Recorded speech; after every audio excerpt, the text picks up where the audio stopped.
Hello everyone, welcome back to our YouTube channel exam track centre. इस video के अंदर हम पढ़ेंगे सेल के बारे में। सेल का एएमएफ, पोटेंशियल डिफरेंस और इंटरनल रेजिस्टेंस, तीन चीज़ें हम पढ़ेंगे। पूरी यूनिट के अंदर आगे भी काम आएंगे, पोटेंशियोमीटर के अंदर भी काम आएगा, तो इसको ढंग से पढ़ना है आपको। तो शुरुआत करते हैं सेल से। तो सेल देखो होता क्या है, आप लोगों ने केमिस्ट्री में पढ़ा होगा कि सेल के अंदर दो तो इलेक्ट्रोड्स होते हैं, एक छोटा एक बड़ा। ठीक है, एक छोटा जो होता है उसको हम बोलते हैं कैथोड और ये है एनोड। ठीक है, कैथोड जो होता है वो नेगेटिवली चार्ज होता है, नेगेटिव, और एनोड जो होता है पॉजिटिव चार्ज। ठीक है, कैथोड जो है वो किसको अट्रैक्ट करता है, यहाँ पे मैं लिख देता हूँ। चलो, कैथोड जो है किसको अट्रैक्ट करता है, कैटायंस को अट्रैक्ट, कैटायंस, और कैटायंस या फिर मैं कहूँ पॉजिटिव चार्ज को। ठीक है, सिमिलरली एनोड जो है वो किसको अट्रैक्ट करेगा भाई, अट्रैक्ट एनायंस, और एनायंस को हम बोलते हैं नेगेटिवली चार्ज। भाई ये पॉजिटिव चार्ज है ना, तो ये किसको अट्रैक्ट करेगा, नेगेटिव चार्ज को, और ये पॉजिटिव चार्ज को। ठीक है, इन दोनों को हम बोलते हैं इलेक्ट्रोड्स बोलते हैं। ये क्या है हमारे इलेक्ट्रोड्स, इलेक्ट्रोड्स। ठीक है, मेटल के बने होते हैं ये इलेक्ट्रोड्स। ठीक है, इनके बीच में जो है एक लिक्विड डाला जाता है, तो उस लिक्विड को हम बोलते हैं इलेक्ट्रोलाइट। इलेक्ट्रोलाइट आप लोगों ने केमिस्ट्री में पढ़ लिया होगा, थोड़ा सा ही पढ़ाऊंगा मैं, इसके बारे में ज़्यादा नहीं पढ़ाऊंगा। इलेक्ट्रोलाइट जो है इनके बीच में लिक्विड होता है। ठीक है, देखो इलेक्ट्रोड्स हो गया, कुछ भी मेटल सरफेस का बना है ये इलेक्ट्रोड्स, ये कुछ भी लिक्विड हो सकता है। तो इनका क्या होगा, एक रेजिस्टेंस होगा, क्योंकि कोई भी वायर है, कोई भी सर्किट है, तो उसके अंदर रेजिस्टेंस होता ही है, अनलेस एंड अनटिल उसका टेम्परेचर जो है इतना ना हो जाए कि ताकि वो सुपर कंडक्टर बन जाए। सिर्फ जब तक वो कंडक्टर है तब तक उसके अंदर कुछ रेजिस्टेंस तो होगा ही होगा। ठीक है, तो इंटरनल रेजिस्टेंस जो है इनकी वजह से आता है, इलेक्ट्रोड्स और इलेक्ट्रोलाइट की वजह से। ठीक है, तो ये तो था हमारा सेल, जिसके अंदर दो इलेक्ट्रोड्स होते हैं और उस इनके बीच में जो है एक इलेक्ट्रोलाइट होता है लिक्विड में। ठीक है, तो ये सेल बन गया। अब इसका जो है ईएमएफ जो होगा, ईएमएफ क्या होगा, ईएमएफ का मतलब है इलेक्ट्रोमोटिव फोर्स। इलेक्ट्रोमोटिव फोर्स एक फोर्स नहीं है, ये एक है potential difference. Electromotive force,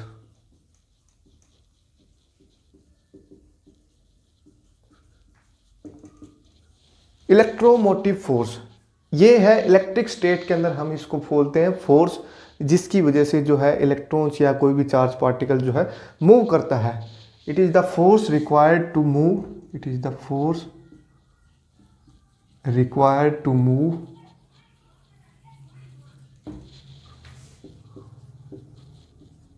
charge particles in a circuit, charge particles in a circuit. ये फोर्स नहीं होता है, ये फोर्स तो मैंने ऐसे लिखा है क्योंकि इसकी जो डेफिनेशन है इलेक्ट्रोमोटिव फोर्स, इसका मतलब है कि कोई ऐसी चीज़ है, इलेक्ट्रिक चीज़ है, जिसकी वजह से पार्टिकल्स जो है, चार्ज पार्टिकल, वो मूव कर रहे हैं किसी भी कंडक्टर के अंदर, किसी भी सर्किट के अंदर। तो वो फोर्स जो है होगा क्या, वो फोर्स होगा पोटेंशियल डिफरेंस होगा। ठीक है, तो ईएमएफ की डेफिनेशन हम लिखेंगे, ईएमएफ जो है क्या है, it is the maximum potential difference, maximum potential difference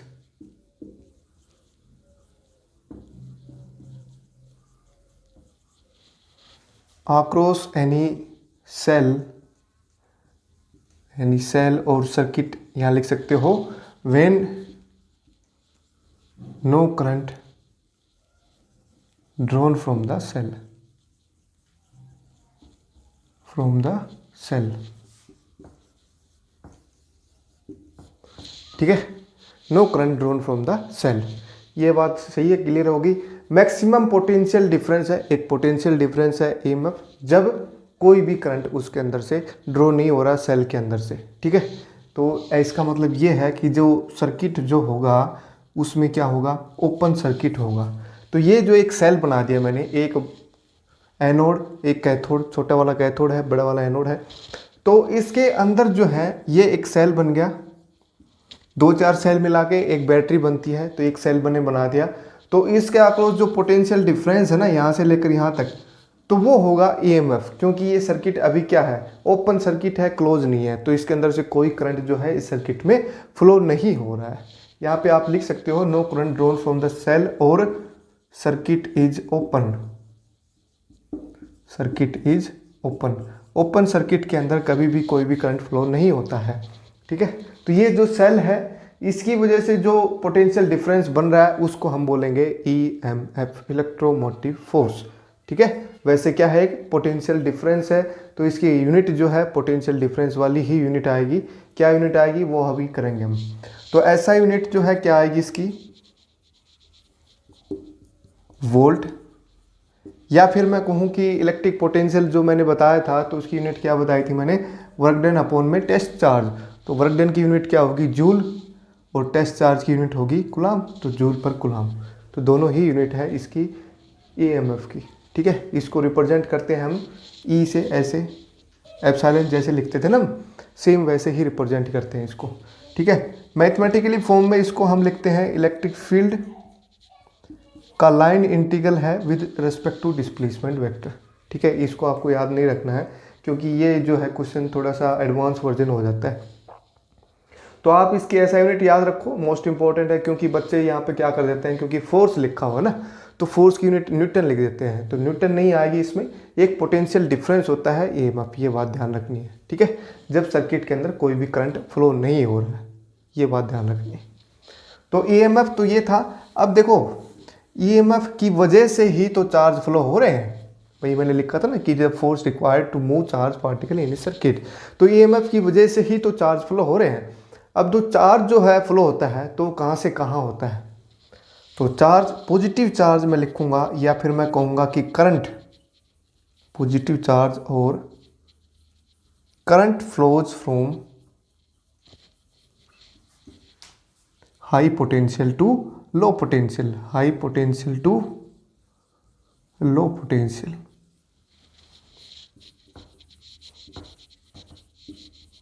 और इलेक्ट्रॉन्स किधर फ्लो होंगे भाई, पॉजिटिव चार्ज या करंट से जो है अपोजिट डायरेक्शन में, है ना। तो electron flow from low potential to high potential.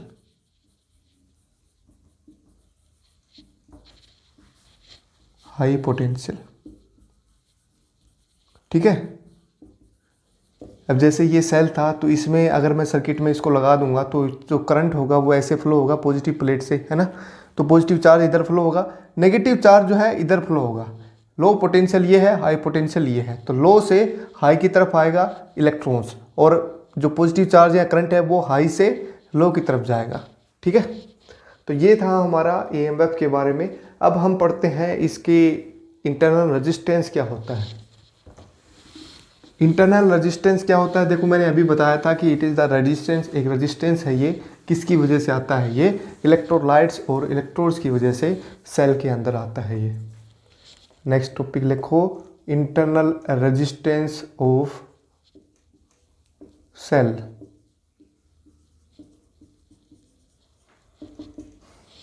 Internal resistance, internal नाम हो रहा है तो एक सेल के अंदर ही रेजिस्टेंस है ये। तो it is the resistance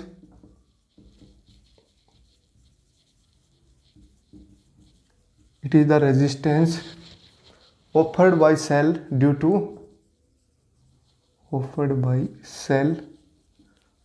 to electrodes and electrolyte, due to two electrodes and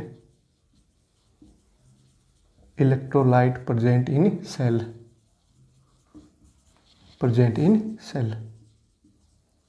ठीक है। तो इलेक्ट्रोड्स और इलेक्ट्रोलाइट्स की वजह से जो है इसके अंदर एक रेजिस्टेंस आता है, क्योंकि इलेक्ट्रोड्स जो है एक मेटल सरफेस के बने होते हैं और हर एक मेटल के अंदर एक रेजिस्टेंस होता है एट ए पर्टिकुलर टेम्परेचर के ऊपर। और इलेक्ट्रोलाइट कोई लिक्विड स्टेट में है तो उसका भी कुछ रेजिस्टेंस होगा ही होगा, ठीक है। रेजिस्टेंस वो होता है जो करंट को रेजिस्ट करता है, मतलब उसमें रुकावट करता है करंट के अंदर, ठीक है।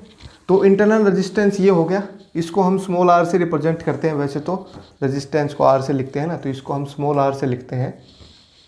इसकी ऐसा यूनिट जो है ओम ही होगी, ठीक है, ये बात ध्यान रखनी है। नेक्स्ट अब देखो टर्मिनल पोटेंशियल डिफरेंस, इसमें एक लास्ट डेफिनेशन है। फिर हम कल पढ़ेंगे कि जो सेल्स को हम सीरीज में और पैरेलल में करेंगे तो क्या होगा। टर्मिनल पोटेंशियल डिफरेंस, टर्मिनल का मतलब एंड पॉइंट्स के ऊपर। जैसे इसके अंदर मैं एक रेजिस्टेंस लगा देता हूँ सर्किट के अंदर, एक्सटर्नल रेजिस्टेंस, और एक लगा दिया मैंने सेल, और ये है इसका internal resistance.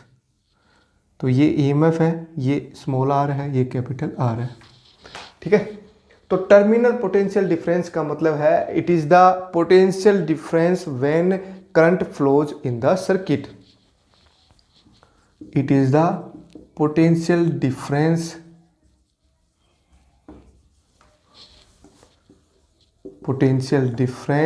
across cell when there is current flows, when there is current flows in circuit।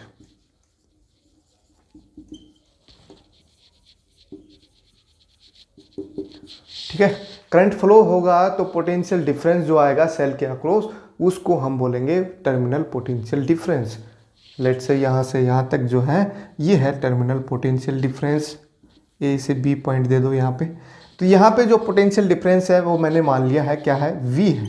और लेट से करंट इसके अंदर कितना फ्लो हो रहा है, आई करंट फ्लो हो रहा है। तो यही आई करंट जो है इधर आएगा क्योंकि सीरीज के अंदर है ये, है ना। अब इस ब्रांच और ये ब्रांच जो है किस में होंगी, देखो पोटेंशियल डिफरेंस के बारे में बात हो रही है। वैसे तो सीरीज के अंदर है, लेकिन ये वाली ब्रांच यहाँ से यहाँ तक और ये जो ब्रांच है ये किस में है, पैरेलल के अंदर है। तो पोटेंशियल जो होगा ए और बी के आक्रोस और इसके आक्रोस जो है सेम रहेगा, है ना। तो इसके आक्रोस कितना आएगा पोटेंशियल, देखो बताओ मेरे को, आई इंटू में आर, है ना। और इसके आक्रोस कितना आएगा यहाँ से यहाँ तक, देखो ईएमएफ जो है इसका ई है, मतलब इस ईएमएफ की वजह से तो करंट आ रहा है ना। तो कुछ ड्रॉप होगा पोटेंशियल इसके आक्रोस, कितना ड्रॉप होगा, आई टाइम्स आर, है ना।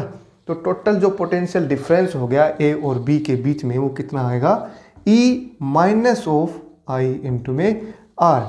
देखो इसके अंदर अगर करंट कहीं और से आ रहा होता और इसका कंट्रीब्यूशन नहीं होता तो ये दोनों ऐड होते, ई प्लस आई आर होता। लेकिन ये करंट जो है इसी सेल की वजह से आ रहा है, तो इस सेल की वजह से आ रहा है तो कुछ ड्रॉप जो है इसके आक्रोस भी होगा, कुछ पोटेंशियल जो है ड्रॉप होगा इसके आक्रोस। तो वो कितना होगा, आई इंटू में आर। तो यहाँ से जो इंटरनल रेजिस्टेंस है ये वैल्यू हमें फाइंड आउट करनी है। तो V इज इक्वल टू क्या आएगा, E माइनस में आई आर। तो I इंटू में R जो है बने गया E माइनस में V, एंड R जो बन गया मेरे पास E minus V by R, I। और I की वैल्यू जो है यहाँ से पुट कर सकते हो आप। R जो है ये एक्सटर्नल रेजिस्टेंस है जो हमने लगा रखा है, external resistance.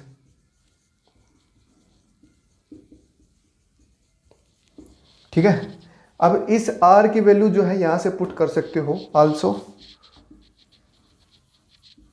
I is equals to V by R. तो यहाँ पे पुट करोगे आप तो ये बनेगा E माइनस में V divide by V multiply by capital R। तो ये आ गया internal resistance of a cell. ये फॉर्मूला आपको याद रखना है, ये पोटेंशियोमीटर में भी काम आएगा। दोबारा से ड्राइव कर देंगे नहीं हम, अगर नहीं याद रहता है तो E माइनस में V by V multiply by R. E क्या है, EMF ऑफ सेल, V क्या है, potential difference of cell, terminal potential difference of cell, R जो है एक्सटर्नल रेजिस्टेंस है। तो ये है इंटरनल रेजिस्टेंस का फॉर्मूला, ठीक है। तो इंटरनल रेजिस्टेंस हो गया। इसके ऊपर अगर क्वेश्चन आता है तो आप कर लोगे। क्वेश्चन क्या आएगा, देखो ऐसा ही कोई सर्किट दे देंगे आपको, मान लिया यही सर्किट है, ठीक है। इसमें यहाँ पे कुछ रेजिस्टेंस दे दिया मैंने, मान लिया जैसे ले लो 8 ओम, ठीक है। इसका EMF दे दिया लेट से मैंने 10 वोल्ट, ठीक है। और लेट से इसके आक्रोस जो है करंट कितना फ्लो हो रहा है, लेट से इसके आक्रोस करंट फ्लो हो रहा है 1 एम्पियर, ठीक है। तो हमें फाइंड आउट करना है what is the internal resistance of this cell. देखो रेजिस्टेंस इसका तो हम निकाल सकते हैं, यहाँ पे मल्टीमीटर लगा दो या फिर कुछ और रेजिस्टेंस मेजरमेंट का जो भी चीज़ है वो लगा के हम नोट कर सकते हैं कितना रेजिस्टेंस है। ईएमएफ हम नोट कर लेंगे जब सर्किट में कोई भी करंट फ्लो नहीं हो रहा होगा तो कितना पोटेंशियल डिफरेंस है। तो ये आर जो है कैलकुलेट करेंगे, मेजरमेंट नहीं हो पाएगा इसका, तो इसको हम इस छोरी से कैलकुलेट करेंगे। तो आर की वैल्यू जो होगी वो क्या होगी, E minus we divided by ये वाला फॉर्मूला लगा दो, ठीक है। अब I कितना है 1 एम्पियर है, V कितना है, अब V और निकालना पड़ेगा। देखो 1 एम्पियर करंट इसमें फ्लो हो रहा है ना, V क्या था, इन दोनों के बीच में पोटेंशियल डिफरेंस, तो इसके अक्रॉस जो पोटेंशियल होगा वही होगा, तो कितना होगा 1 इंटू में 8 वोल्ट होगा। तो यहाँ पे पुट करो तो 10 माइनस में ये कितना है 8 डिवाइड बाई ये कितना है 1, तो कितना आ गया ये 2 ओम आ गया, ठीक है। तो ये रेजिस्टेंस होगा ना, वैसे इसमें तो जो एक्चुअल मैंने वैल्यू ली है वो थोड़ी सी ज़्यादा ले ली। ये इंटरनल रेजिस्टेंस की जो वैल्यू होगी वो बहुत ही कम आती है, 1 से भी कम आती है कई बार। तो अगर ये रेजिस्टेंस काफ़ी ज़्यादा नहीं है तो 8 ओम है तो ये 1 से छोटी आएगी वैल्यू। अगर ये काफ़ी बड़ा रेजिस्टेंस है तो इसकी वैल्यू 2-3 के आसपास भी आ सकती है, ठीक है। कहने का मतलब है इसके कंपेयर में इसकी जो वैल्यू होगी वो बहुत ही छोटी आएगी, ठीक है। तो ये internal resistance of the cell हम कैसे निकालते हैं ये हमने कर लिया है, ठीक है। कल हम पढ़ेंगे कि सेल्स को हम सीरीज में लगाएंगे तो जो नेट पोटेंशियल डिफरेंस या नेट ईएमएफ जो है कितना होगा, और अगर पैरेलल में लगाएंगे तो कितना होगा, ठीक है।